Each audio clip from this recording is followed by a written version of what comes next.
Hi, this is Tracy Hales Vass with Right on Four Corners. Today I have the pleasure of talking with Kevin Boekhoff about his book, I Forgot That I Remembered, and I have the pleasure of meeting his little friend who's with us, and we'll talk about that in a minute. Hi, Kevin. Hi, Tracy. I was really impressed with I Forgot That I Remembered. It's about your Parkinson's, but you make light of it.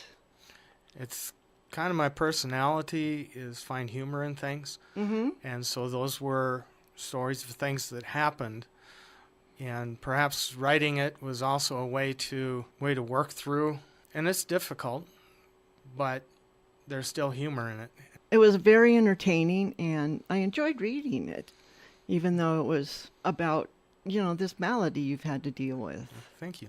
Well, before I go too much further, why don't you tell the audience a little bit about what the book is about? Well, the book is about me adjusting to life with Parkinson's, and it's actually called Atypical Idiopathic Parkinsonism.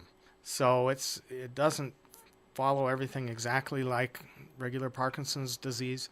I don't have much of a tremor, but I have rigidity. It's stiffness, soreness, cognitive problems.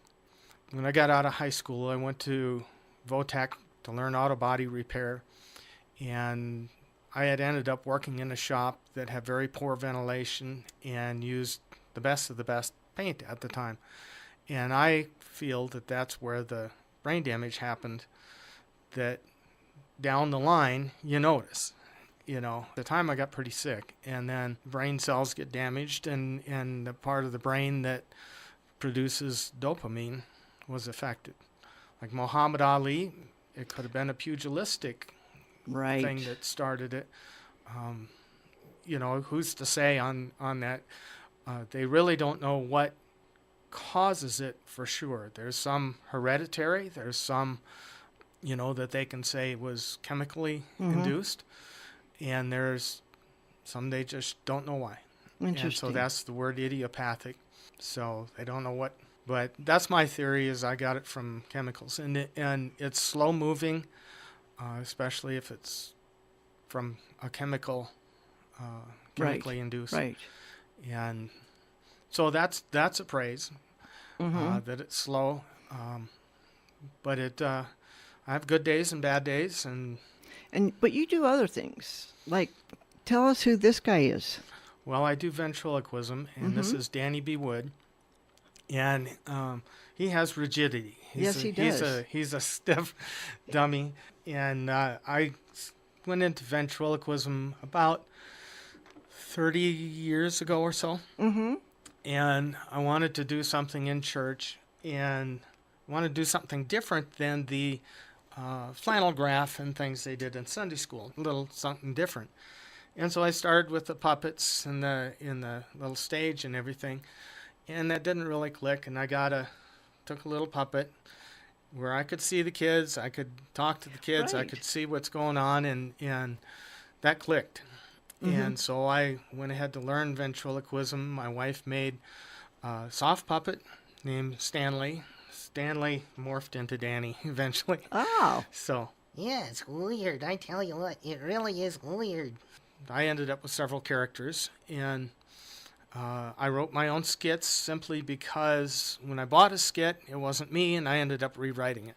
I had these skits on hand, and when through the Parkinson's, I ended up not being able to work and stuff. Being able to hold a job is difficult when you call in sick too often, and you have bad days and stuff. So anyway, I compiled those skits and so forth and submitted them to a publisher, and they wanted them, but after 2 years they hadn't done anything. And I said, you know what, guys, I forgot that I remembered, and I did another book, Just Me, Humorous, Helpful, and Odd, which is just funny stories. They said, well, God bless you. And I said, okay. And so I did that, and I actually like that better because I was able to put pictures and little biographical bits and pieces in there. When we moved to Farmington, it's like the Lord told me, you can still do this. I got to step back once in South Dakota. I spoke to a health class, and after class, I asked them if they had any questions, and they said, "Can you still do ventriloquism?"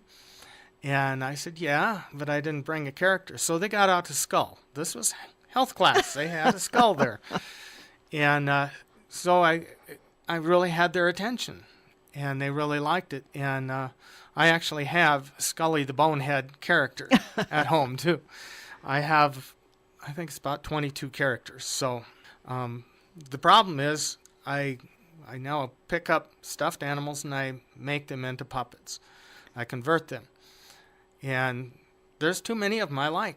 So but my closet is only so big, so I've sold about 300 have been here, so it kind of is validation that they're good quality. Yes. And I was trying to do a good quality puppet without it being so expensive. Some of them, say like Darcy on America's Got Talent, her Right. puppets are around $500. Granted, the people put in a lot of time, probably Yes. worth every penny, but not everybody can afford them. So that's what I started doing. So I do ventriloquism. I'm going to be at Bloomfield and Aztec libraries this summer. Oh, good. And I'd have to look up the exact dates, but it's June and July. And I was at Sutherland Farms Pumpkin Fest Oh, yeah. last year. I have a booth that I go to craft shows with Oh. that I sell puppets and stuffed animals. Sometimes I get a bag of stuffed animals, and I have the little ones, and I wash them up, and I can sell them for $1 or so. Oh, that's great. And so I enjoy doing the ventriloquism. I haven't really tried to make a big schedule because I'd hate to have to cancel Right. on a bad day. But the libraries in Aztec and Bloomfield, they've just been great. There was a Authors Fest at the Farmington Library, and that's where I met you. Yes. And it was a blast. It was really It was. a lot of fun, and I brought one of my characters, Mm-hmm. partly because I did a kid's book. Right. And I took this stuffed animal from the day I got him. He was dirty and grungy, and threw him in the washer, and I took pictures of all of this and made it into a kid's book up to Laddie's New Life. Laddie's New Life. Yeah, because I call my puppets New Life puppets. Mm-hmm. And so there's a couple other characters. So I do that. I usually do a skit and a sermon about once a month, last Sunday of the month at our church. Ruthie's a chimp, and she's got a twin now. Oh. So, yeah. And He's weird though. oh, stop it. You know what? You really wrote a book? Yeah, I wrote actually 5 books now. I have a devotional, and I have a kid's book, and the one on Parkinson's, and Just Me, Humorous, Helpful, and Odd. Everyone's called you something like that. Yes, exactly. And so anyway, I have. Can I buy one? Well, yeah, you can buy one. Are you sure? Yeah. Okay. Which one? Well, I don't know, but I'll tell you what. I'll give you special employee pricing. Really? Yeah. So I will charge you 10% above retail, Okay.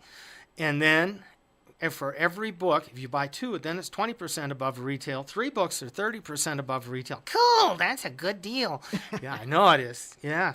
Special just for you. All right, you want one? No. You don't? No. Well, why not? Because I already got them. How did you get them? Because Ruthie gave them to me. So you already read them? Yep. All right.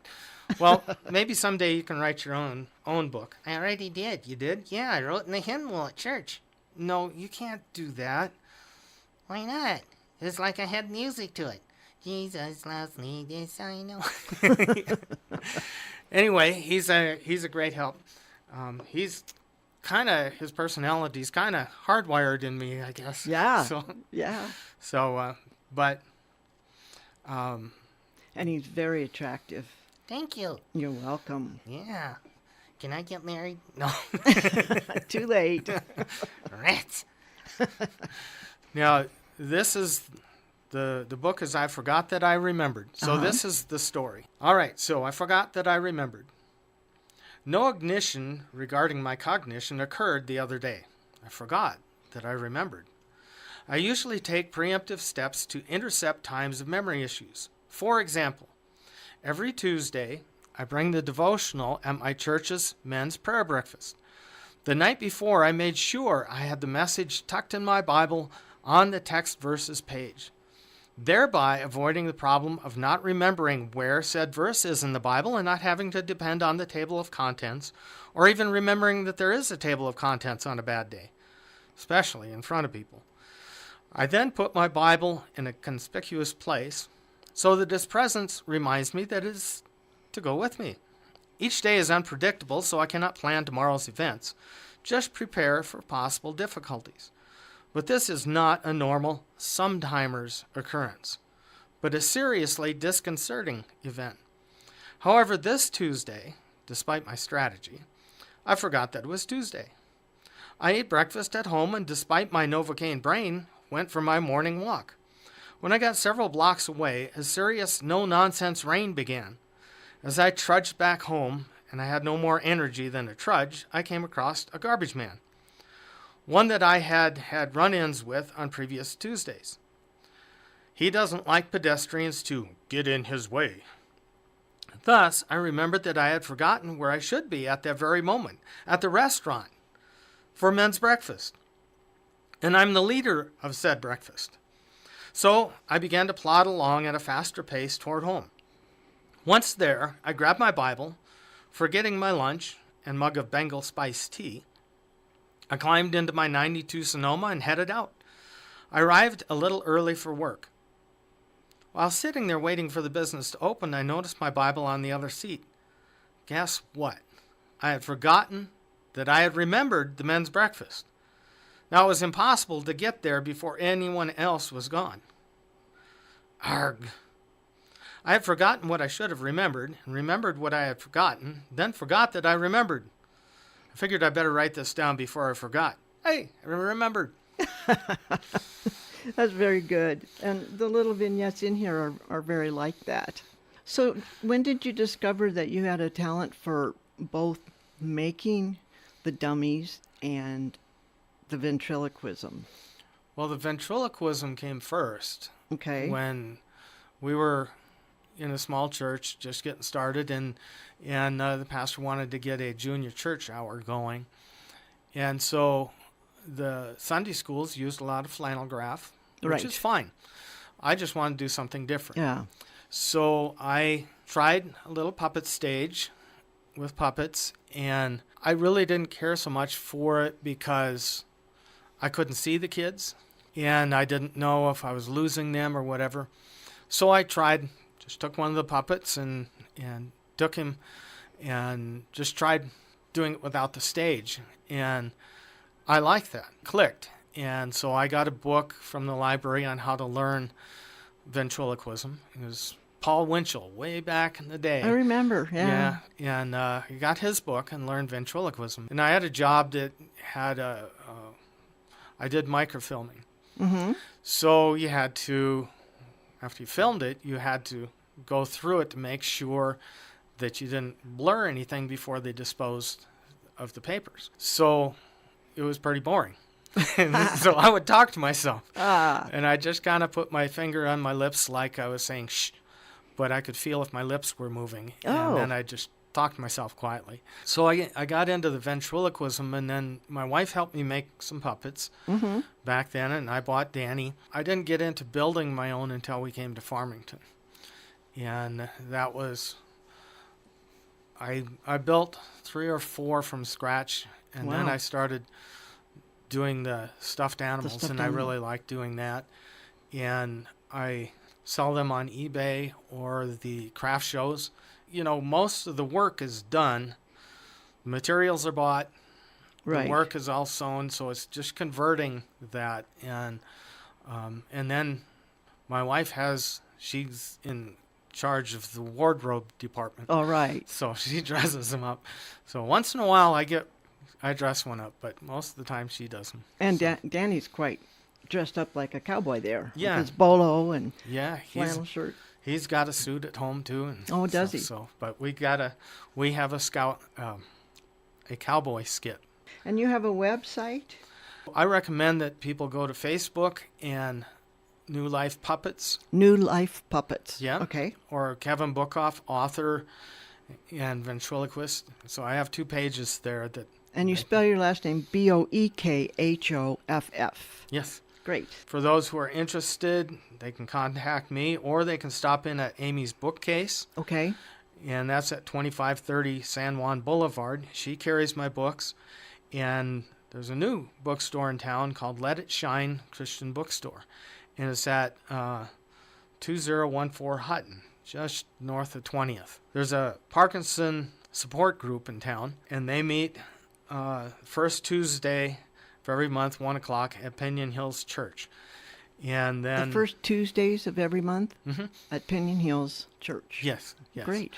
And I was able to speak to this group. And so there is a video of it on YouTube. Okay. And so if they want to go, just do my name, Kevin T. Bookhoff. And believe it or not, there's another Kevin Bookhoff, so I put the T in there. Okay. So what are you working on now? I will be working on story time coming up. That'll be the first thing. Right. And then there'll be the library shows. Great. And the library shows this year have a theme of a space theme. Oh. And universe full of books, I think is how it was. But anyway, it will be that way. I have a robot. I have a little green man. And there's a hippie. He's the stowaway. Well, man. So there's going to be different characters that way. Great. And it's their summer reading program. So it will focus around reading and all the possibilities and things that you can read in the library and check out. And so reading is very important for a person to know, to be able to function as well as communicate and find entertainment. Right. And as I was telling the kids at Nabiani that somebody writes the movies, somebody writes the TV show, and the movie is a visual thing. Right. But a lot of times you miss what the character's thinking, and sometimes the wording is so much fun on how somebody phrases things and how they see things, and we might just see the excitement of the rocket ship and everything, but really there's a dimension that's missing in a movie. I agree. That only the book can capture. Yeah. Right. And then I work on a monthly skit for church, and I get to also bring the message. So sometimes I can able to put them together, sometimes not, but it's a lot of fun. Any other books coming up? I came out with my daily devotional book called Tugs and Nudges, and it has my humor in it and my perspective of things. And I've had some good feedback from people that have bought it and that they like it. And so eventually there'll be another one. I forgot that I remembered. The sequel would be I Forgot That I Forgot. And it has to do with, going to put my tie on, but I forgot. Well, if I go do something else and I forget that I just forgot, now I can go put my tie on and it's fine. It's weird. But, and then there, any other stories and things. And I think Laddie will probably have more adventures. Oh, good. With his, the kids' book. And what's the title of that? He's got his new life, but he has to learn to talk. So maybe it'll be along those lines. All right. And then he's got his buddy Dog. He's a dog. Dog. And then there was a duck, a pirate duck. Oh. And I got all 3 of these characters at the same time, and he's Dunkleberry. So we may, do something good again on those lines. Sometimes people get really bitter and upset when there's something happens in their life, like Parkinson's. Mm-hmm. And really, if you look at it, that it's a new chapter. God redirected a life, and it's not over. The story's not done, it's redirected, and it may be difficult at times, and I know that people have other chronic illnesses, and terminal illnesses, and they're very, very difficult. And the hope is that my book can also help people that don't have Parkinson's, but they're dealing with a lot of the same type of Yes. things. And if it can be a help to them. Well, I admire your strength and your message, and of course Danny Yeah. and your other guys. Yeah, I couldn't bring them all down. Danny, it's been nice talking to you. Hey, it's good to meet you. Wow, I never seen a place like this before. I know. Look at all the technology. What's that thing? This is a microphone. Huh? It's a microphone. Oh, microphone? Yeah, a microphone. You don't mean like a little telephone? No. Hey, Mom! Hey, Mom! I'm Kevin's starving me here. Help! Help! Oh, stop it. I'm not starving you. And this is a microphone. What it does is it takes my voice and it throws it out on the crowd, or in this case, all over town. Sounds like verbal abuse to me. Ugh. A wise guy, eh? You know it. Very clever, Danny. Oh, thank you. He thought of it. Really? You wouldn't believe it, but I got nothing but air in my head. Really? Yeah, I know. Is that why they call you a dummy? I prefer a figure. A figure? Yeah, ventriloquist figure. Oh, You might of say course. You might say Kevin's got the best looking figure in town. Well, I was really glad to talk to you. Yeah, me too. It's fun. And there's also T-Bone Dickens. Yeah, he's our Yorkshire Terrier. Dickens has his own story. We got him as a puppy, and then about 3 years in, my mom was over, and she's elderly, and she fell on him.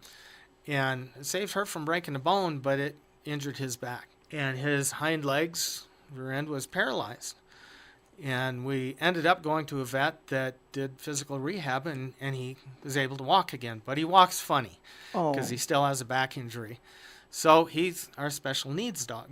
Oh, And great. he's just a sweetheart. And this year he got diagnosed with bad knees, probably because he wasn't walking, and then arthritis. So he now has a stroller. He calls it his buggy. Oh, Yeah, but it's baby stroller. But don't tell him that. we won't. Okay.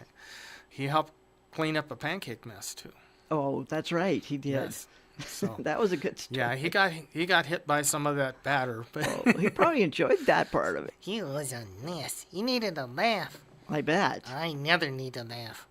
So that's probably good. I think so. I bet. I don't stink. That's good. All right, then. I appreciate you coming in. you're welcome. That was Kevin Bookhoff. And this is Tracy Hales Vass, right on Four Corners, on KSJE 90.9 FM in Farmington, New Mexico.